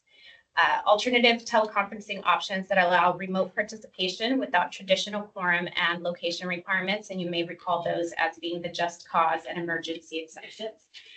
Those were previously set to expire on January 1st, 2026, but have now been extended indefinitely. These alternative teleconferencing options still require specific conditions to be met, including ensuring remote public access to meetings and addressing any broadcast disruptions. In addition, the definition of just cause for remote attendance without location disclosure now includes physical or family medical emergencies, and the emergency exception has also been added into the just cause exception under the broader just cause category. These alternative teleconferencing options may only be used a limited number of times in a year based upon how many times the board meets each month. And in addition, there has been a change here where the added alternative teleconferencing has been made a reasonable accommodation for a member with a disability requiring remote participation. And in these cases, this would also count, that type of remote participation would count as in-person attendance, including for quorum purposes. And then just to note, the traditional teleconferencing rules that we observe primarily here at West Basin, the way that Director Gray is currently participating was agendized in that way. There have been no changes made to that, so we can continue to use that as we have. And any of these alternative options are available to all the board members should you need it. The last thing that I'd like to update on the SB 707 refers to pay increases for certain officials of the district. So the Brown Act has always required that any final action related to salary, compensation, or fringe benefits of a local agency executive, such as the general manager, may only occur at a regular board meeting. With SB 707, this section has been expanded to include the legislative body and a broader range of department heads and similar administrative officers. So with that, that concludes the update for SB 707. I hope I covered everything of note, but if I missed anything, Joe, if you had anything to add. If there are any questions from members of the board. Thank you. Question. With that, I will move us over to the update on SB 827, which is the local agency officials training. So SB 827 expands on existing ethics training for local agency officials by mandating an additional fiscal and financial training. That training covers financial administration, capital financing, debt management, cash management, and fiscal planning principles. Local agency officials that are compensated or reimbursed for their duties must complete this training every 2 years. And in the case of the board members here, officials in service before January 1st, 2026 must complete the training by January 1st of 2028, unless their term ends before January 9th, 2028, and every 2 years thereafter. For any members that start their service on or after January 1st of 2026, they must complete that new fiscal and financial training within 6 months, and then, of course, continue to receive that every 2 years thereafter. In addition to the new fiscal and financial training requirement, SB 827 has also expanded the types of officials required to receive the AB 1234 ethics training. Previously, the law provided most types of public agencies with discretion on which employees would be required to receive that AB 1234 ethics training. Under the new law, department heads and other similar administrative officers of a local agency are now required to comply with the new ethics training requirements. I would like to note that as of today, all 5 of our board members are in compliance and up to date with their AB 1234 training. HR is helping us coordinate with all applicable staff to ensure that they complete their training as well, since that now covers a few of them. As for the new fiscal and financial training, there's an upcoming training session on March 4th, if anyone is interested. Being that this is a new training requirement, we are still looking for other forums and avenues where this training may be offered, and we will provide a list once that is available. given that there is some time. However, we do always encourage that the quicker you're able to get those trainings done, the better it is for all of us. You won't receive as many emails from us, and we, especially because part of that is a part of this new SB 827 is that we do have to maintain proof of participation and make that publicly accessible. So just to ensure that we're all in compliance with that, we do encourage that you participate in these trainings as soon as possible. And with that, that is my update for SB 827, and that concludes my report altogether. So if there are any questions. I can just add one thing, and that was a great summary. Thank you. Just keep in mind with these new, with the, not new, but now the sunset has been removed for the alternate types of teleconferencing, that there are some steps to follow. Like you have to notify the other board members as soon as you know you're going to utilize them. You have to be on video. If the audio visual goes down, the meeting can't proceed. And you also have to identify other people in the room. Those are things that were previously part of AB 2449. And all this is kind of in response to the pandemic, and Three Valleys Water District is the entity that was kind of sponsored. And so it's a good thing, but there are some steps. I think the way we're structured also, I think you could do it no more than 7 times a year. So if you plan to do it or something comes up or you're sick, please let me know ahead of time. And it's definitely an opportunity and something we can utilize, but just want to make sure you check in and, let us know as soon as you can if you're going to do it, so we can make sure we're following all the procedures.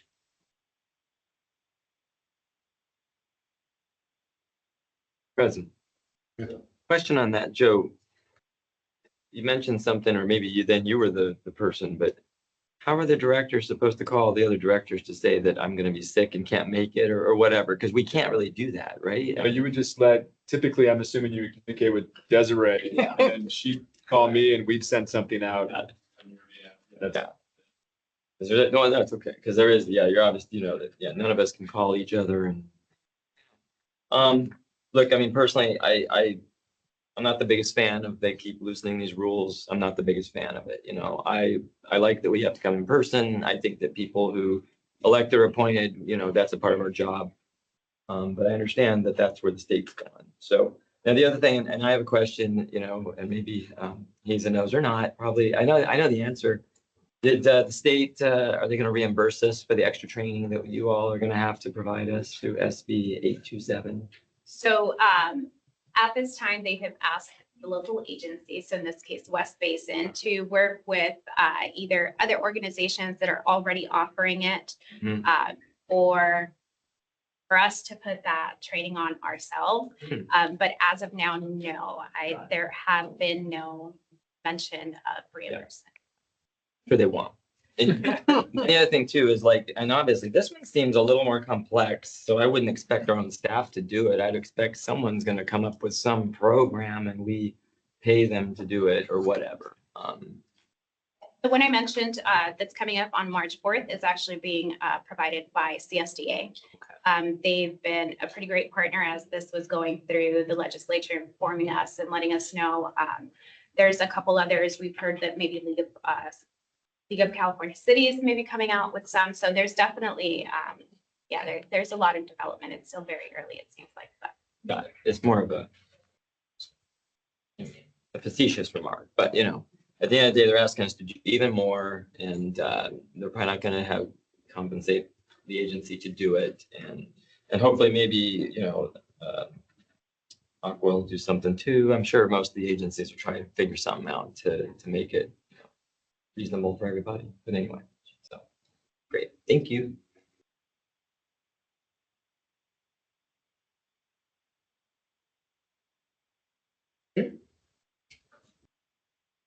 What's next? The next item that we have is item 9E. It's a discussion of the Water Lab 2026 free public education programs and potential 2026 public water education forum. It's important to note that this item was heard as an information item in the Public Information and Education Committee this month. Unfortunately, I was not able to attend as I was at the Santa Monica Bay Restoration Commission's Executive Committee. This item was brought in order to get feedback from the committee and board. I do recognize that it is 3 o'clock and we do have a closed session item. At the discretion of the board's president, I'm happy to introduce this item and go through it, or we can re-agendize this for next month's Public Information Education Committee. Let's re-agendize. How do we feel? I would agree with that. I agree. I get the consensus majority. Well, you didn't hear my voice, but I agree, President. President Deere, that brings us to our receive and file calendar. Item number 10. It is worth noting that we have several items underneath there, items A through O. Move to set the receive and file calendar. There's a second. Second. 5 seconds. Any discussion? Please call the roll. Director Tommy Fabai, Yes. Director Desi Alvarez, Yeah. Director Scott Houston, Yes. Director Gloria Gray, Aye. and President Don Deere. Yes, and the calendar is received and filed. Okay, we're right at 10.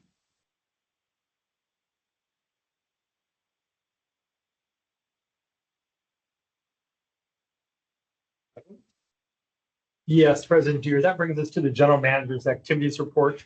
This item was distributed electronically, and you should have a hard copy here before you.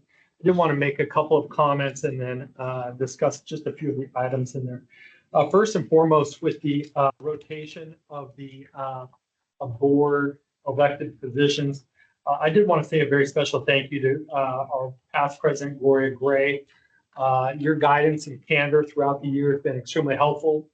Your leadership on West Basin issues I've really taken to heart, and I think it's made West Basin a better place. We've had a great year, so I want to say thank you for your leadership.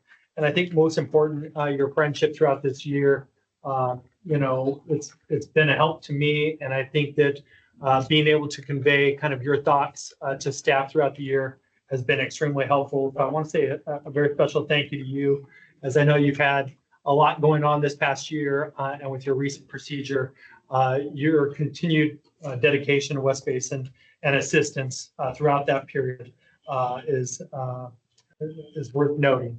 So thank you very much. And I'd also like to welcome, of course, our new board president, Don Deere, to the role. We obviously meet each month regardless, and so I look forward to continuing that process and working with you through the year. As far as the calendar items that you have for you on page 2, I did want to highlight just a couple of these items.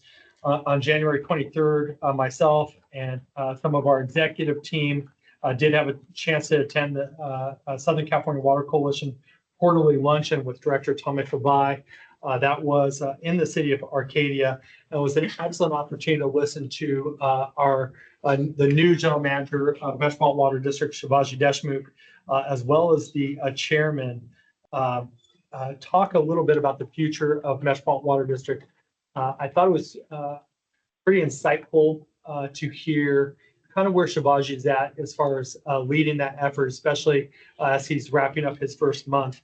That meeting was followed up by earlier today. It's not on here, but on this morning, I had a chance to attend the Metropolitan Water District Roundtable General Managers meeting.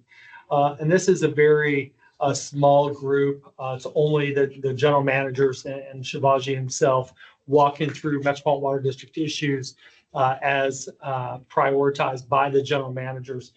Provides great insight. This was initiated under previous general manager Adele Haj Khalil, and was continued under Devin Apadier. And it's great to see Shivaji take over the leadership and really talk about how he was going to prioritize those meetings. And then last but not least, as noted in here, because of the recent regulations related to non-functional turf and some of the questions that we've been receiving from our cities, we've actually presented updates on that legislation and the enforcement and the opportunities for West Basin to assist our communities at both of the last two water policy and legislative committees. So in December and this month in January. prior to the end of the year, I contacted all of the city managers from all of our cities to notify them of the change in laws that'll take effect on January 1st of next year, just to highlight what's to be expected and then offer assistance. We've been going from city to city, meeting with their city managers and or public works directors to talk about that. To date, we've had 3 meetings, one with the city of Inglewood, the city of Carson, and the city of Lomita. We're going to continue that practice and meet with all of them just to highlight our projects. The feedback so far has been excellent. Not only have our cities talked about their grants efforts as far as removing some of the city turf that would be considered to be non-functional turf, but also trying to figure out how they can expedite their projects in order to maximize the value of the rebates. So we're going to continue to do that. And I would highlight also that just last week, Gus Meza and myself, we attended the South Bay Cities Council of Governments. This is the second time in about 7 or 8 months that we've had a presence at that committee or their board meeting, just to talk about these programs and our efforts to see if we can drum up interest there as well. So we're doing everything we can. We are seeing some excitement as far as the opportunity to remove the grass and non-functional turf within our cities, and any and every opportunity that we can take to get before those cities, we're going to take it. If you have a very specific interest in any of your cities or would like to be a part of those conversations, please don't hesitate to call me and we'll work with you to make sure that you're present for those. So with that, President Deere, that's all I have. Thank you. President. Really Go ahead. quick question. Richard. EJ, thank you. And I was reading this right up before you start talking about it. So at the 3 cities you met with, who do you reach out to meet with? Is it the city manager? Is it Public Works? Who's the person or people you reach? So my initial correspondence went to the city managers, but the city managers typically delegate this. I've been very pleased because what we've been getting is kind of a mix of staff. So a public works director is excellent, but I would say that if you get a public works director, but you don't get one of their parks directors, you might be missing out on some of these opportunities. Secondly, all 3 cities have brought a number of different people to kind of work with us. And so we don't just focus on the non-functional turf. We're highlighting our water bottle filling stations and really all of the programs that we can offer, and then urging their feedback because we want to know what programs that they're not seeing that might be of assistance to the cities. So it's really about developing that 2-way communication. And then obviously it's the COG, and that was the board meeting. So that's where most of them are there. Yes. All the different cities, representatives like us, types elected mostly. Correct. What was the feedback or reaction from these folks? I mean, 1, are they aware of this rule coming down the pike? And 2, I'm just trying to feel the pulse because I think it's still early, but a lot of people still don't understand what's going to happen here. I think you're spot on as far as what that pulse is. I think your anticipation of what they may be feeling. I think they're generally aware, but they aren't really aware of their role and how the cities are going to react. And it's important to note that the onus of enforcement is going to be on the individual retailers. So a city like Inglewood or Manhattan Beach, El Segundo, and Lomita, they're going to have a very specific interest as far as how they're going to do that, as opposed to Cal Water, Golden State, or Cal American. So I think you're starting to see this these questions about what that enforcement will look like. But what we're hearing is kind of a specific feedback of, can you meet with our staff? And so they're very pleased to hear that we're in the process of doing that. We have a number of meetings already scheduled, but again, it's kind of working with their staff to see exactly what we can do as far as investing in our communities. Okay, very good. All right, thank you. We're going to go to, actually, the next item on the agenda is the general counsel's report. Do you want to do yours after a closed session? I have no report other than what's closed session. All right, fine. And then the AB 1, 2, 3, 4 reporting compliance. Does anyone, any member of the board want to report? Nothing. Okay. Director's comments on future agenda items. If you've already done a lot of commenting. All right, we'll go on then to Closed session, we have 3 items, right? Yes, we'll go into closed session for the 3 items that are stated on the agenda, and I will note that we still have an action item, which is 8E, and we'll come back to after closed session. Don't forget. Thank you. All right, we're adjourned to a closed session.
council.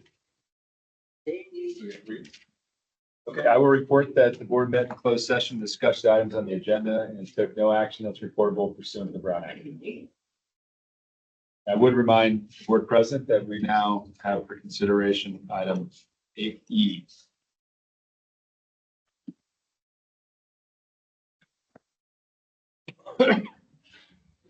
I'll move item AE, staff recommendation. Second. That's regarding the first refinery. Any other discussion? Please call the roll. Director Tommy Favai, Yes. Director Desi Alvarez, Yes. Director Scott Houston, Yes. Director Gloria Gray, President Don Deere. Yes, and the motion passes 4-0. And I believe that there's no further business to go.